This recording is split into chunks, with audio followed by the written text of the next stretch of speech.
As an appropriate follow-up to my remade review of the Glasgow subway, today's subject is another route add-on developed by Thomson Interactive, apparently with help from Keith Ross on this occasion.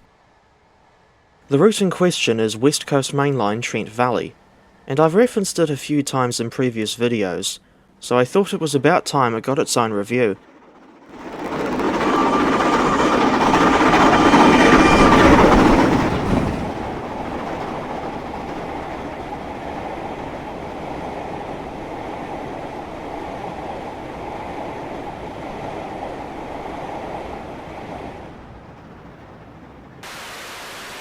WCML Trent Valley was released in July 2015, almost 10 years ago at the time of this review's production.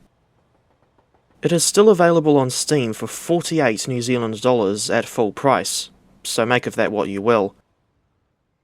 In any case, the add-on mainly focuses on the 51 miles of track from Rugby to Stafford, but you also get an extension down to the big freight yard at Daventry.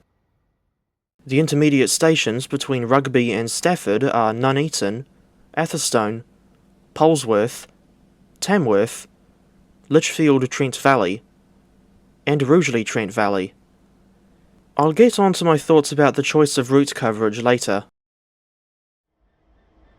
The only motive power that comes with this route is the Class 350/1 electric multiple unit and Class 66/4 diesel locomotive, supplied in London Midland and Direct Rail Services liveries respectively. In her default state with no mods, the 350's livery is unbranded, and the yellow panel doesn't extend all the way up the gangway connection like it does on the real 350/1. Shockingly, the default horn is reused from the Class 170, of all things, while most of the other sounds, and certainly the physics, are reused from the now ancient Class 450 that comes with the original Portsmouth Direct line of 2010.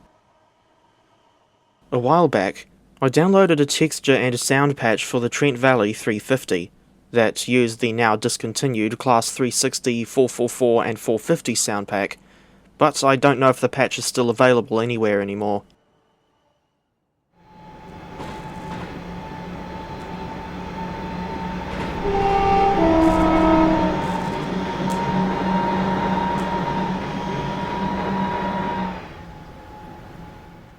Although Armstrong Powerhouse made a Class 350 enhancement pack in October 2018, it's not compatible with the 350 from WCML Trent Valley. Instead, it's built on the Class 450 that comes with the extended Portsmouth Direct line of July 2018. Although the sounds and physics in that EP are pretty good, the immersion is spoiled by SWT branded posters still visible in the cab, the lack of any alterations to the interior models to make them accurate to the real 350s, and third rail pickups still being visible on what are supposed to be 350/2, 350/3, and 350/4 units. In real life, it's only the 350/1s that are dual voltage. Thinking back to the passenger view, I'm pretty sure that the only 350 variant with 3x2 seating in real life is the 350/2. While this unit in-game is meant to be a 350/4. In any case, and at the time of this video's production, I am unsure on whether or not I'll ever make a dedicated review for the Class 350 enhancement pack.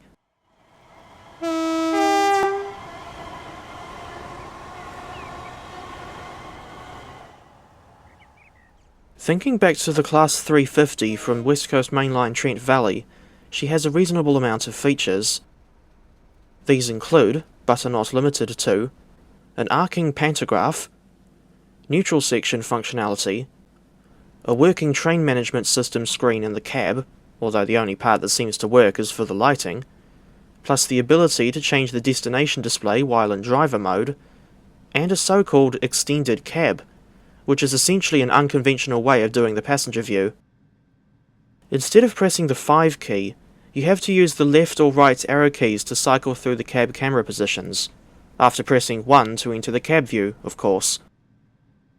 It's a pity that, in this case, these reasonably impressive features are on a train with rubbish default sounds. Not helping the situation is this unit's lack of auto-numbering.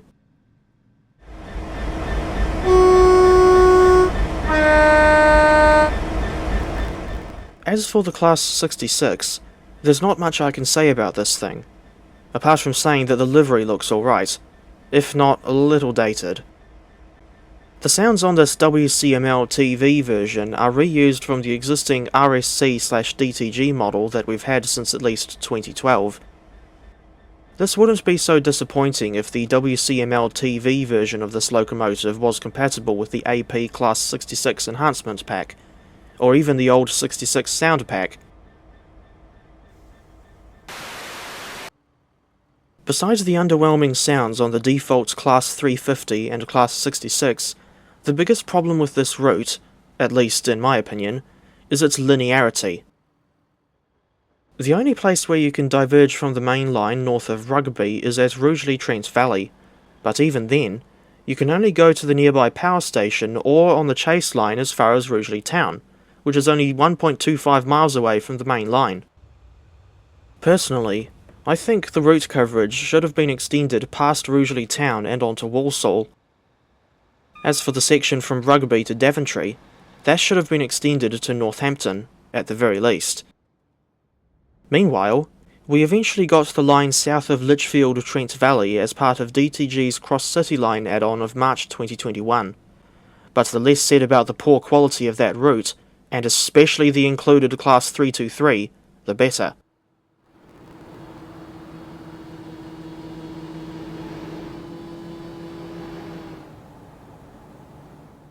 In my opinion, the Cross City line in Train Sim World is light years ahead of the TS Classic version, even just where the Class 323 sounds are concerned.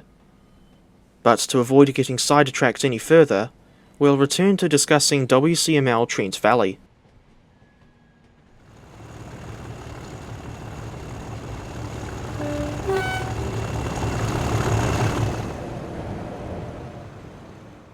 As for anything that I actually like about WCML Trent Valley, I'll start with the working announcements aboard the Class 350. I could be remembering this wrong, but I think this was the first time we got working announcements in Train Simulator. As impressive as this is, it's kind of let down by the voice not being accurate to what you would have heard on the real trains.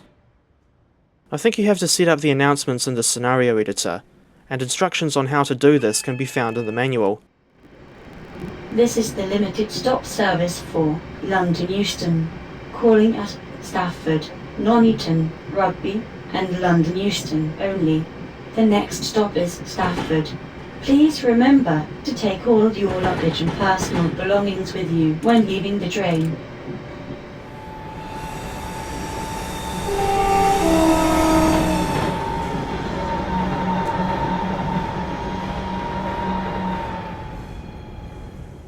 There are lots of custom assets throughout the route, to the point where I think its overall look contrasts heavily with the restrictive linear nature. I especially like the then newly modelled catenary masts and overhead wires, as well as the portals at both ends of Shugborough Tunnel, not far south of Stafford. However, the actual Shugborough Hall itself is nowhere to be seen in-game, even though it's actually quite close to the railway line. As for what my favourite station on this route is, that honour goes to Polesworth, funnily enough. This station first opened in 1847, but these days, it's in the unusual position of only being served by one train a day, and only in one direction to boot. This is because, during the mid-2000s modernisation of the West Coast Main Line, the footbridge to Platform 2 was removed, leaving only Platform 1 accessible to passengers. As it stands now, the only train that still calls at Polesworth is 2 Uniform 2-1, the 6:01 AM Northampton to Crewe service. This runs every day of the week except Sunday.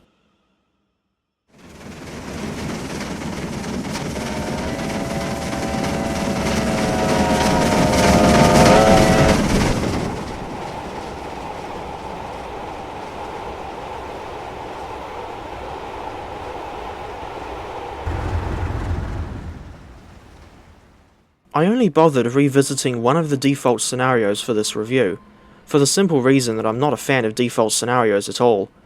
That's mainly down to the complete lack of variety with the rolling stock. A decent amount of community-made scenarios are available to download from Steam Workshop, but there are no payware scenarios for this route, for a reason that I'll get to soon. Incidentally, if you're making any kind of scenario for this route, you haven't got many options for things to do besides a straight point A to point B run from Rugby to Stafford, or vice versa. Indeed, driving on this route can get really boring after only a few runs.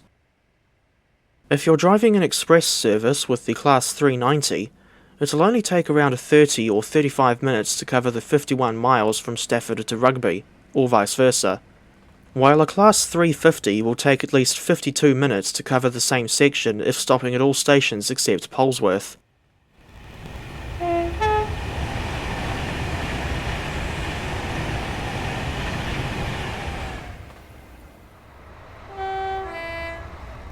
Another interesting thing that I wanted to mention was something I noticed near the end of the manual, where Thomson have a disclaimer that basically says that they don't allow people to make commercial modifications or scenario packs for this route, so make of that what you will.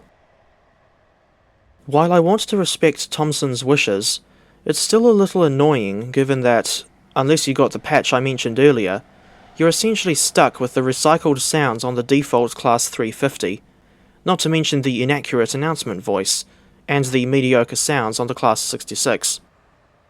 As the old saying goes, it is what it is. In conclusion, and despite thinking that the scenery is really good, I would not recommend the WCML Trent Valley add-on to other TS Classic players.